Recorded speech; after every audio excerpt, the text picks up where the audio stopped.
guys. Upo na may giniling. Oh my Tapos, bisugo na pinirito. Woo. I love this. Muna ito. I love this. Ito na lang. Move muna ito sa may pinirito, please. Ito sa may pinirito. Yan. Ayan, para hindi mainita ng ating table. Tama na. Ayan, guys. Manamis-namis yung upo. Tapos may suka tayo, guys. Sarap. Okay, nag-pray na kami. Dahil ko makakain ito. Nandaya ko, guys. Puting kanin ang kakainin natin. Kasi, mas masarap kasi sa may sabaw. Magkamay ka kung gusto mo, pero ako nahirapan ako dun sa sabaw. Hindi, mahirap kainin po ng nakakamay. Yung isda na lang ikamay mo. Yun ang kakainin. Ay, kailangan mo ng plato pa, ano? Wow! Ito na lang, ganito lang gawin natin. Kasi tingnan mo, yung dalawa, maputi-puti. Hindi masyadong tostado. Yung sa kanya, medyo brown, tostado. Lagay ko na lang dito yung akin. Para yan. Kasi siya, kailangan niya ng extra plato. Arte talaga. Extra plato, pag kumakain siya ng isda, hindi niya magawang kainin sa plato niya. Maarte. Ikaw naman, ga. Ayan na nga, pinibigay na sa'yo. Guys, oh. Excuse. Kung sarap ito. Uhuhuhuhuhu. Halina kayo. Sarap. Mga ganitong ulam, sarap. Ibang klase ng busog mo dito.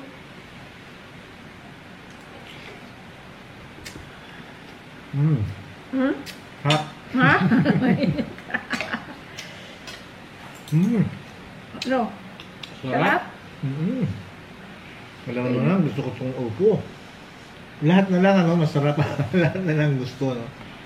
Siyempre, pati yung binibili natin pagkain, yung gusto natin. Sa gulay naman, lahat naman kinakain natin. Masarap yung suka na yan, no? Pagpunta natin ng Pampang, pag nakita natin yung mama na yon na nagbibenta niyan, naglalako lang siya eh. Magkano yan? 100? 100. Okay na siya. So ito?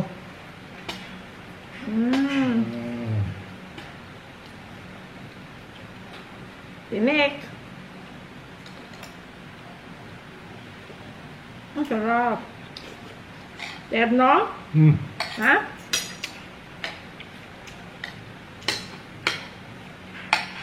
Ternogid?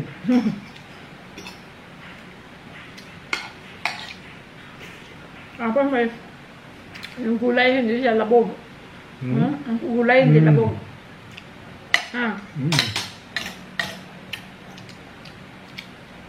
Diyan muna. Masikip. Wow!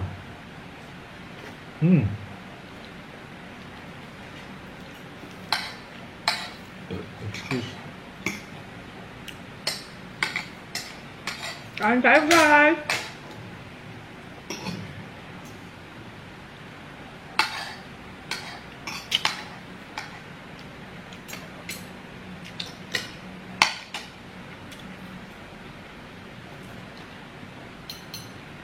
Pinapinturahan na nila yung gate. Kasi kahapon, pasok. Kaya ngayon ang pinanturahan.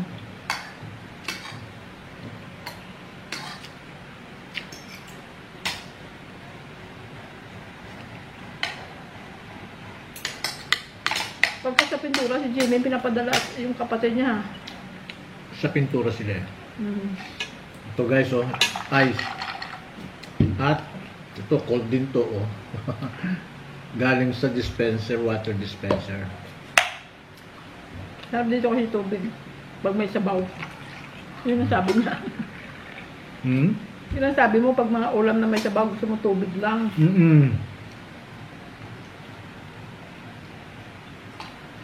So, ang last na isda na meron tayo, yun na lang ano talaga. Malaking ano, malaking dalagang bukid. Kaya isa lang. Malaki naman eh. Ano yun? Escabeche in Tagalog. Mm. Mm. Wala isang lutuan, maubos.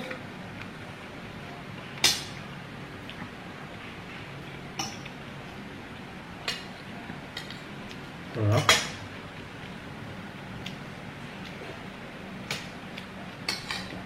Yan, napkin please. Mm. Masarap yung ano, suka. Try natin ito. Wala na. Wala na ba sa loob? Wala na. Meron isa. Mm. Pero hindi calamansi flavor. Okay din Ano, siya. classic? Hindi naman. Tawag doon. Pero chili lang ang nakalagay. Chili. Pero toyo itsura niya. Chili mansik. Kulang mansi nga. So, kalagay lang chili. Anghang. Toyo yung anghang.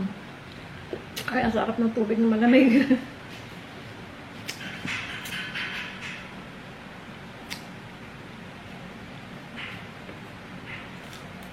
Aeroplano pa pala sa bundong pabalik.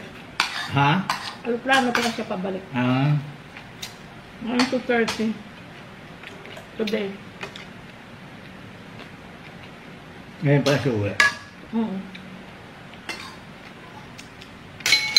Kasi nanonood ng Netflix, panoorin yung Purple Heart.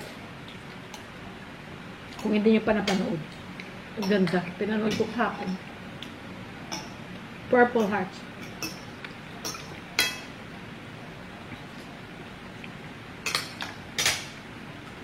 Kung mahilig kayo sa mga love story. Hanggang ang tinik ha? Bisugo ito ga? Yeah.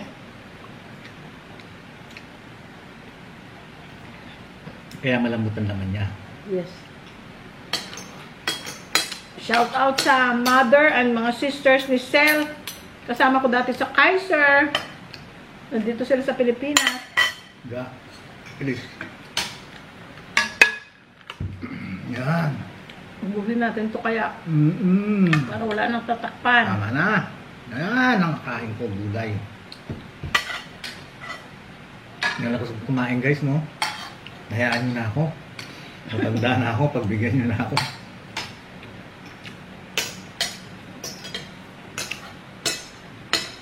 Yung big meal natin, yung once a day lang. No?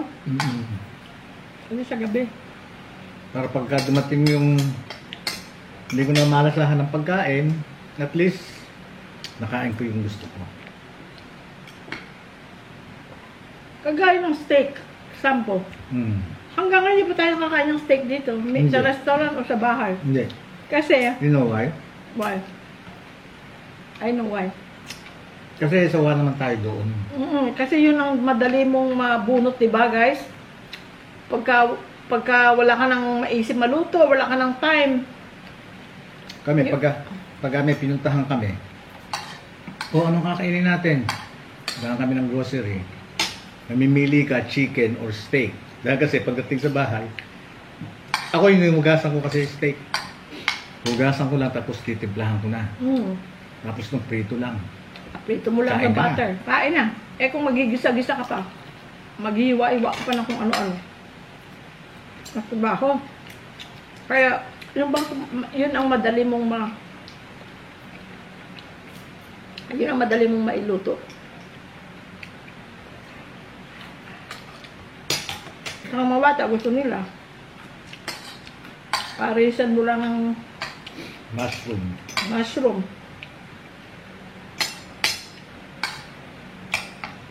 Or Minsan salad. asparagus.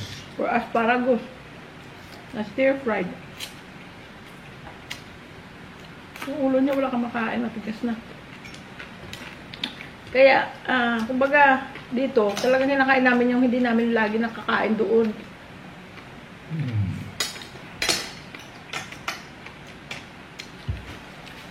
Ay, Pwede naman. yeah. Nakikita naman namin dito eh.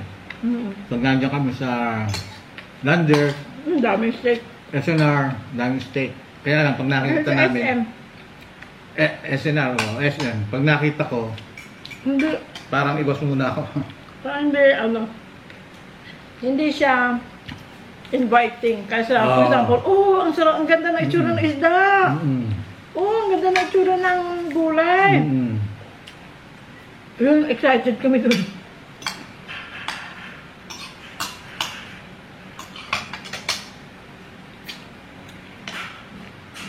Hindi yung pagyayabang, yun ang katotohanan. Magyayabang tayo, ano ba bang yayabang natin? At saka, ano makukuha mo sa pagyayabang?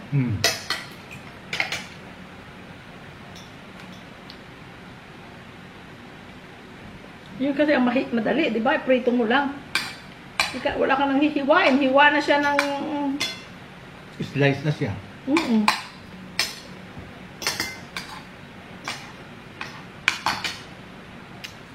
Malinis na siya.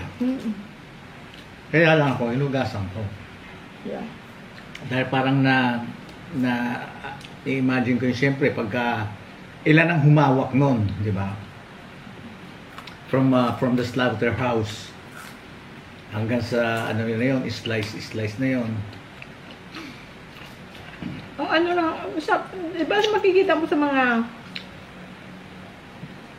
cooking show, mga ganyan, hindi nila hinugasan ang steak nila. Galing sa, ang reasoning pala daw is, Wala yung ano. hindi, mas ma-spread mo yung bakterya na nandun sa ano, kasi, yun o. Hugasan mo naman yung mga pinagamitan mo at saka mga less exposure daw pa sa mga bakterya na. Ewan ko, basta kahit na ano yun, sa akin yun, sa akin. Basta kahit na ano pa yun, mawawala o ano, basta yung feeling ko ba, na inugasan ko, yun. Pati nga yung kamatis, sinasabon niya. Gusto niya nag-i-squeak. Mga plastic naman, yung katulad ng kamatis, talong. Ano plastic? Mga plastic na container o basta plastic. Di ba madulas yan? Lalo na pag nalagyan ng mantika. O parang slimy na slidey. Kanya Ako rin hindi ako mapakala. Gusto ko naalis yan. Gusto ko ako nagsasabon nun dahil parang gusto ko yung squeaky clean. Narinig mo yung squeak. Squeak.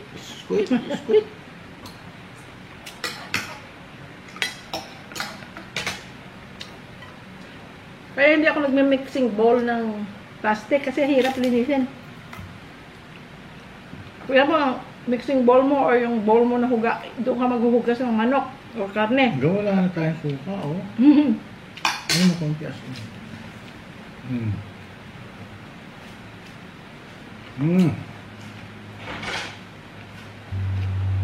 Basta itong gusto ko, yung feeling ko na yun, nahugasan ko yung steak.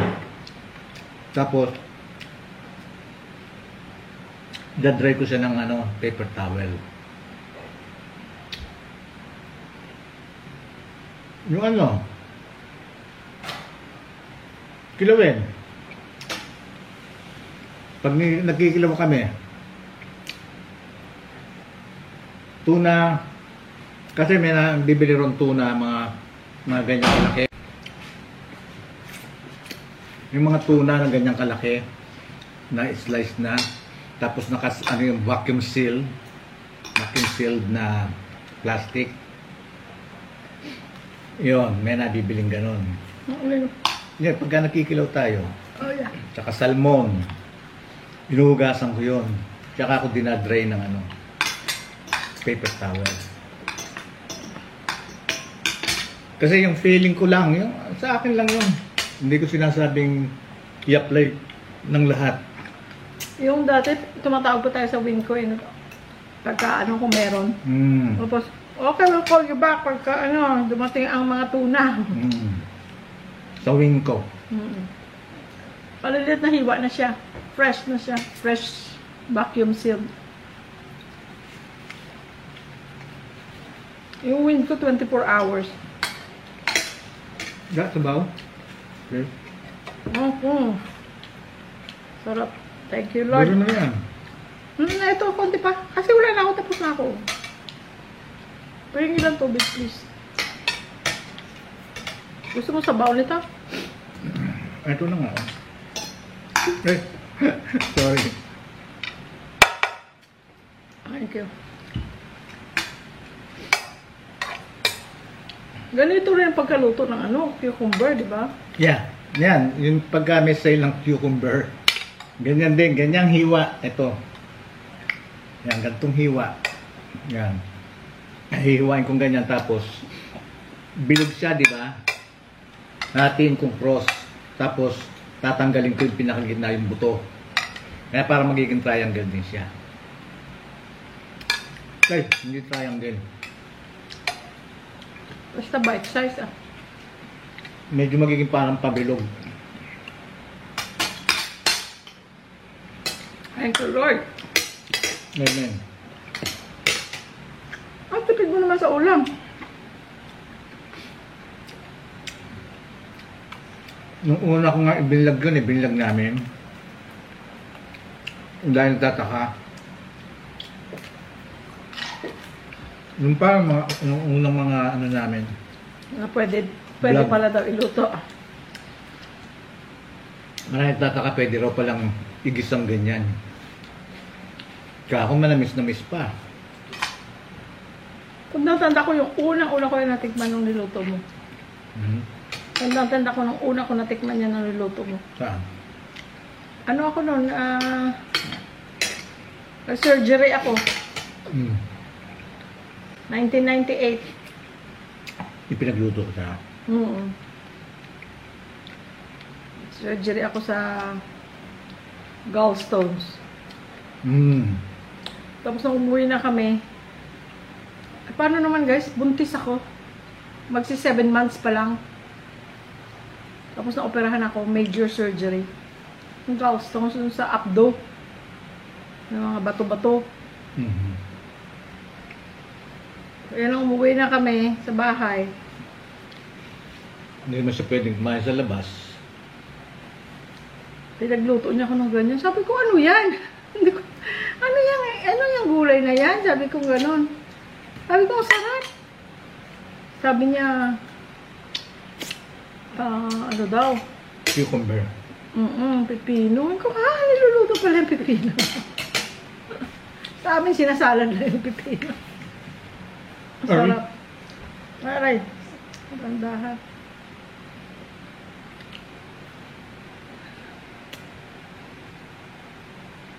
Grabe nung inoperahan ako nun, guys. Naikwento ko na pero so hindi pa nakaalam ng kwento. Umuwi kami ng Pilipinas noong Disyembre. 5 weeks kami, January na kami bumalik. First week of January. Umuwi kami ng Disyembre. Ano sabi ko? Nung Disyembre, meaning last December. Ng Disyembre. Umuwi kami ng Disyembre. That time. 1998.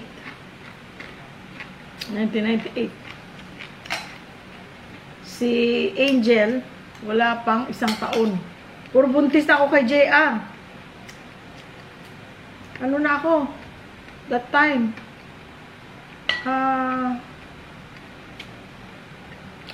Malaki na rin siya muna. Malaki na.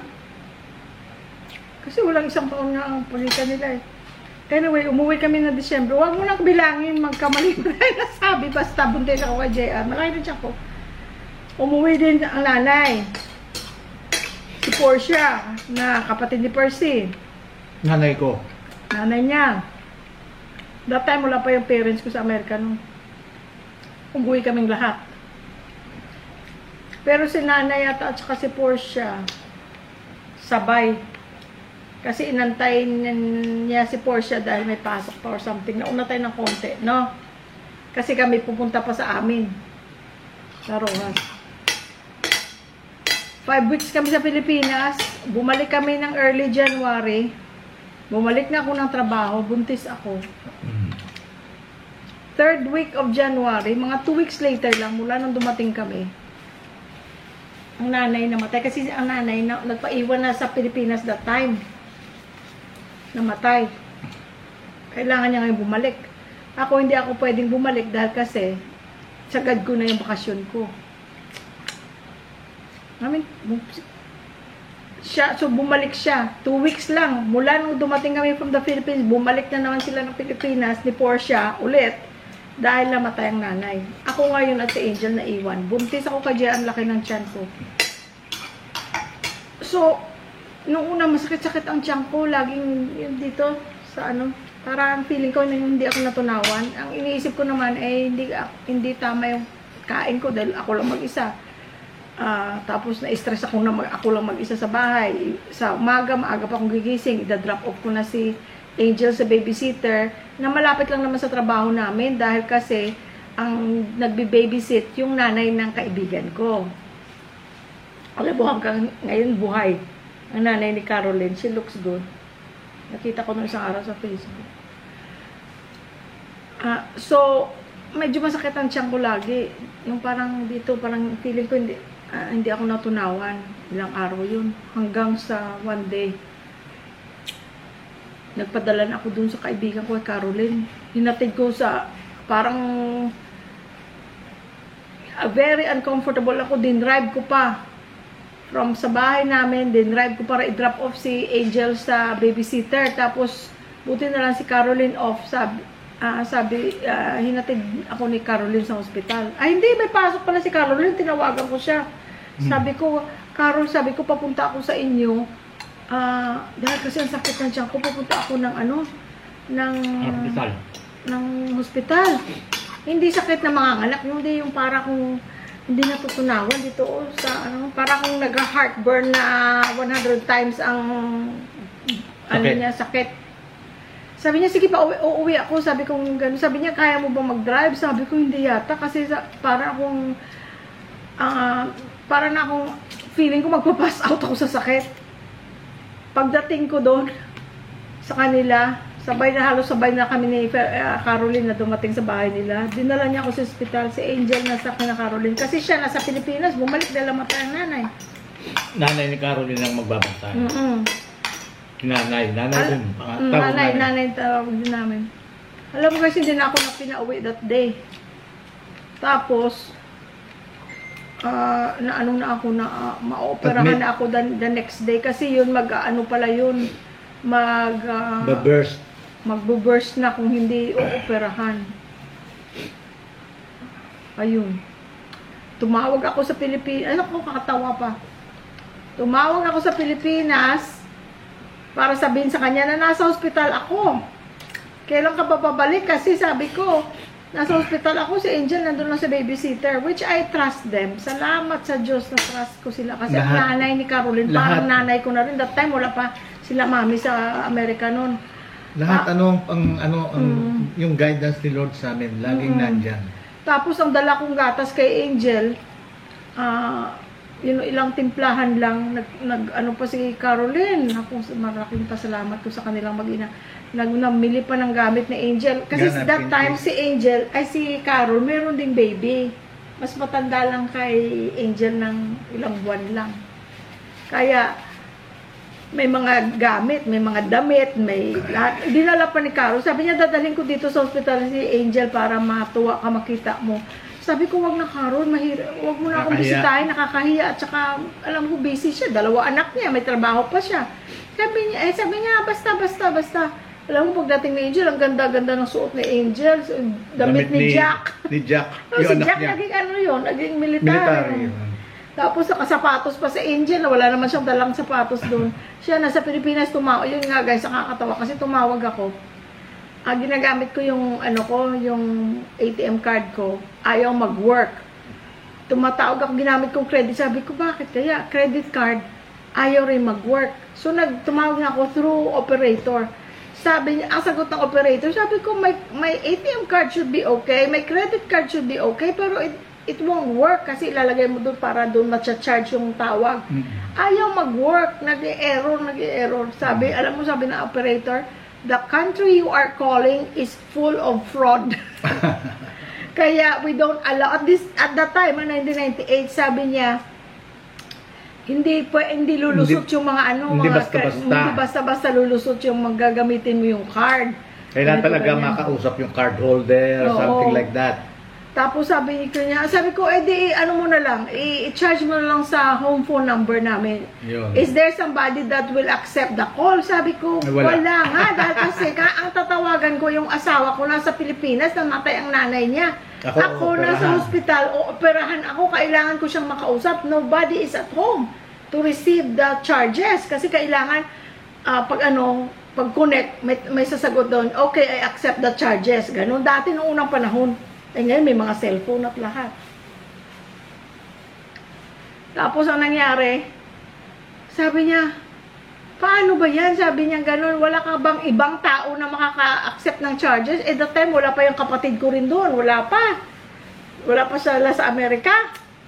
Ako naalala ko yung isang pamangkin niya, si Chona, yung umuwi dito noong August na nagdala ng mga pinabili naming gamot at pina-refill naming gamot doon.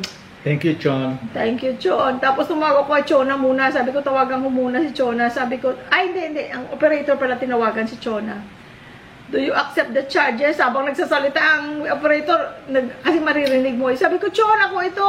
Sabi ko, alam naman niya, lola niya yun, ang namatay. Sabi ko, Chon, nandito ko sa hospital, paki-check, paki-accept ng charges kasi walang tatanggap ng charges sa bahay. Sabi ni Chon, oh, yes. Tinanggap, ayun, nakatawag ako sa kanya. Sinabi ko, gala sa hospital ako, umiiyak ako.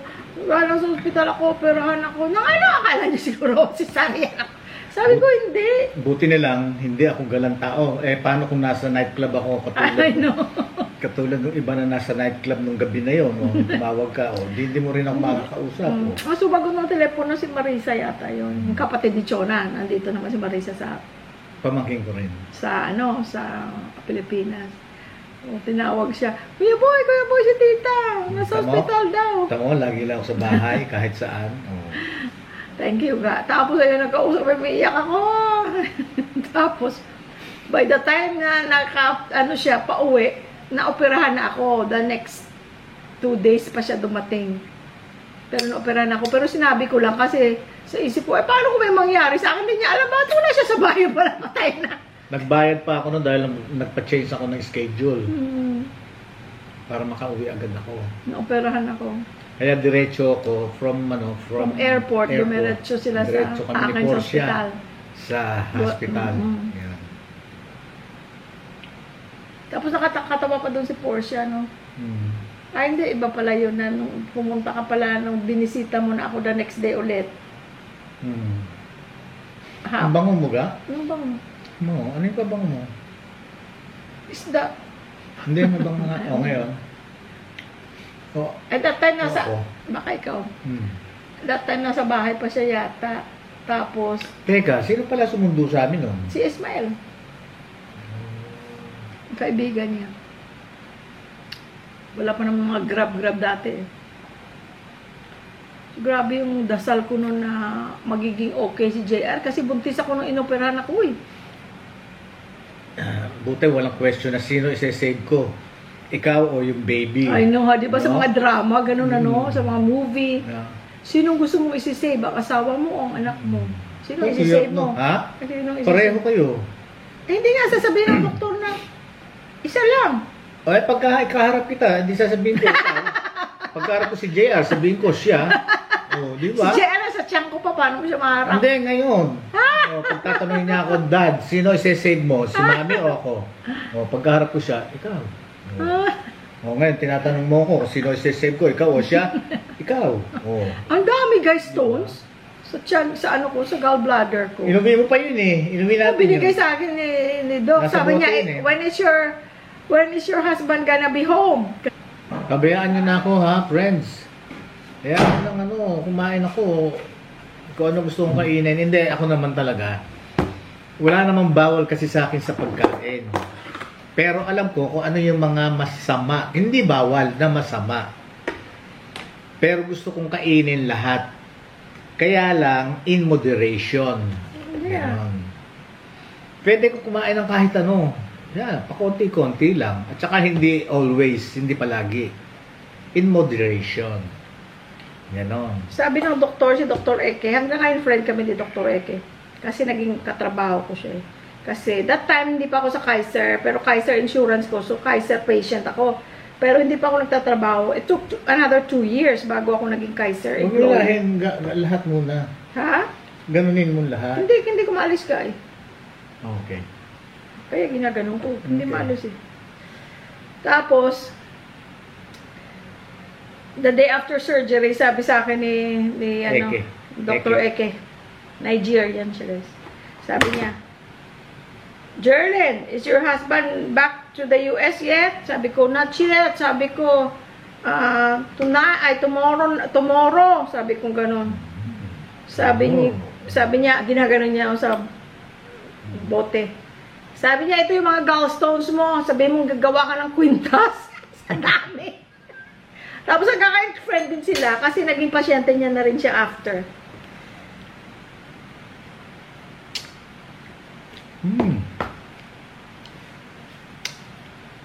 Malapit nang maubos.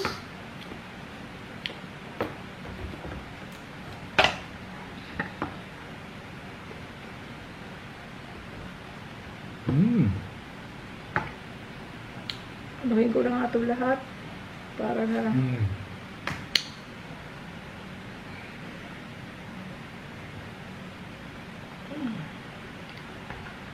Ayan na. Ilang kain ko na lang yan. Dalawa. 1, 2. Kasi sa iyo yung maliliit. 1, 2.5. Kadali. Ayan, dalawa. Gawa.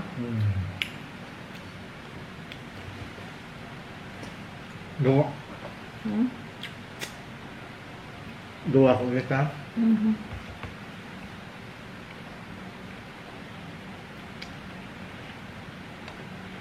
JR. Bigyan kaya na si Jimmy. Good. Hindi, lagay mo sarap muna. Kasi lalamba ka lumambot eh, kumakain pa ako. Tsaka yung orange na sachet.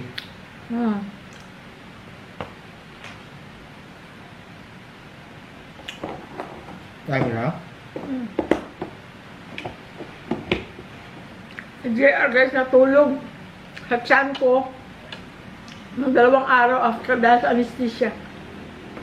They have to wake him up every couple hours kasi hindi siya nag-move. May heartbeat pero walang movement. Kaya maya may pupunta sa aking nurse, may parang vibrator. Kumakinan sa tiyan ko, tapos mag-move si JR. It took 2 days na gano'n. Dahil sa anesthesia.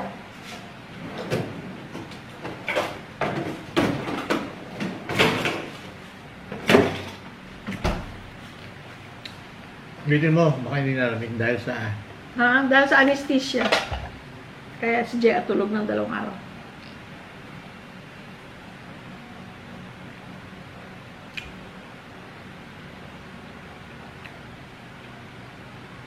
Hapon,